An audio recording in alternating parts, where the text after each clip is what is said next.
and such as do wickedly against the covenants shall be corrupt by flattery. But the people that do know their God, they shall be strong and do exploits. The people that do know their God, they shall be strong and do exploit. Every area of oppression in the life of a believer is an area of an ignorance of God, of a dimension of his spirit. The secret of preservation is captured on the strength of your knowledge of God. Every area of oppression in a man's life is an indicator of a possible ignorance of a dimension of God. The people that do know their God. So the question is not whether you have a God or not. I interact with a lot of people and you hear questions like, if God is there, why is this happening? The problem is not whether God is or not. The problem can be traced to your ignorance. I've gone through pains, I've gone through peril. Why would this be happening? If you say God is real, the problem is not the reality of God. What do you know about God?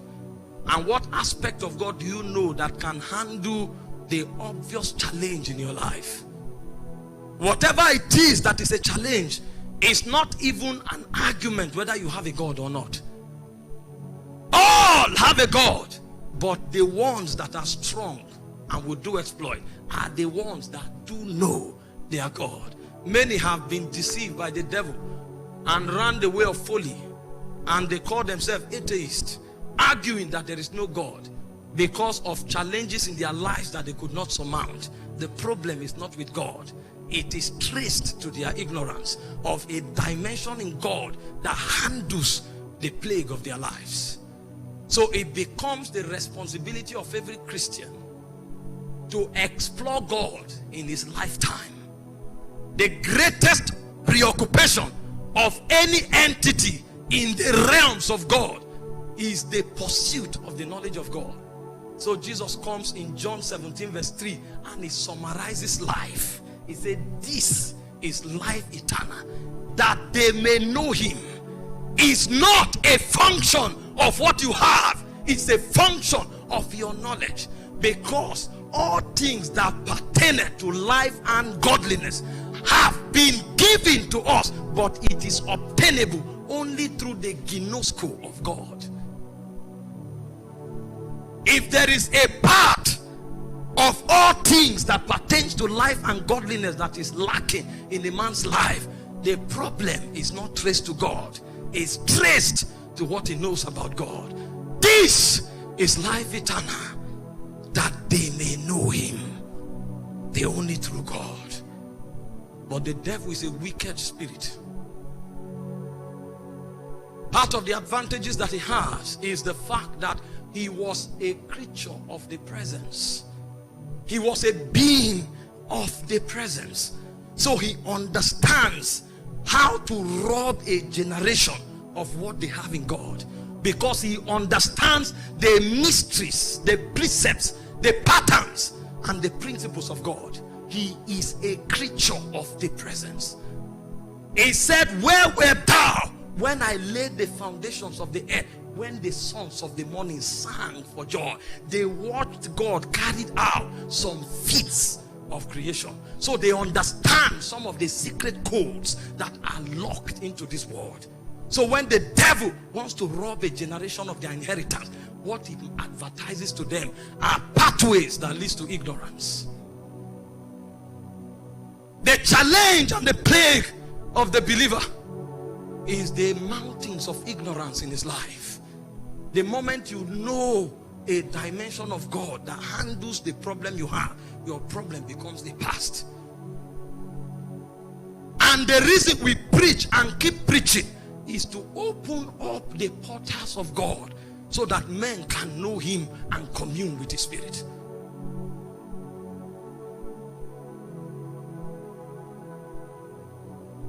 He said you were in Eden from the day of thy creation until iniquity was found in you. until iniquity was found in you. He said, out of the multitude of thy merchandise, you corrupted thyself. So he knows what to do to be darkened.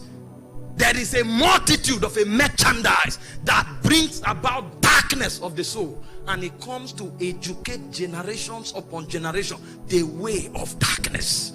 And we embrace it, and we are separated from the commonwealth of Israel. So in Ephesians 4:18, he said we are alienated from the life of God through the ignorance that is in our hearts, because we have been darkened. Even when the gospel is brought to them, he said, if our gospel be hid, it is hid to them who are lost, whom the God of this world have blinded. What area of your heart is blinded? It is an area that the devil will exploit and exploit again. Resolutions don't bring men to advantage. It is the knowledge of God, because knowledge does not bring knowing. Knowledge brings freedom. He said, and thou shalt know the truth, and the truth shall make you free. The moment knowledge comes, you don't know so much, you become so free. Yeah.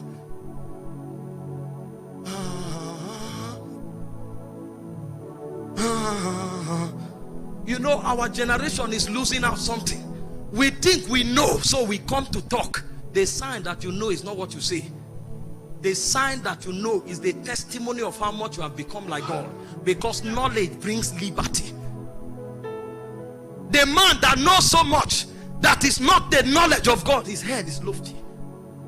But the man that has the knowledge of God is so free that he can walk through darkness, and it's as if darkness does not exist. The psalmist said, you lead me in the path of righteousness for your name's sake. Though I walk through the valley of the shadows of death, the deepest darkness can no longer hold him back, because he has acquired the knowledge that brings liberty.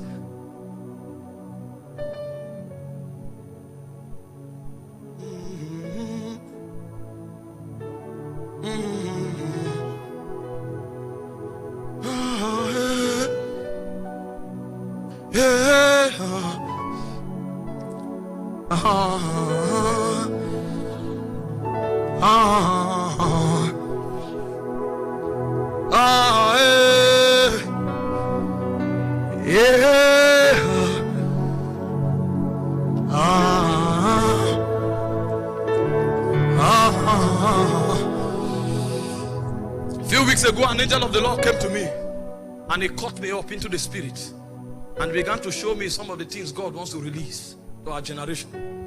And he said, God wants to release grace, God wants to release strength, and God wants to release wisdom. He said grace is the ability that God is giving to this generation to live above death and corruption. So we will be armed on the left and on the right to counter everything the devil is doing. So the heads of many will be exalted like the horn of the unicorn. The heads of many. If that doesn't come upon you, your life will be a struggle. You don't do what you do because you are smart. You do what you do because by divine politics you were ordained.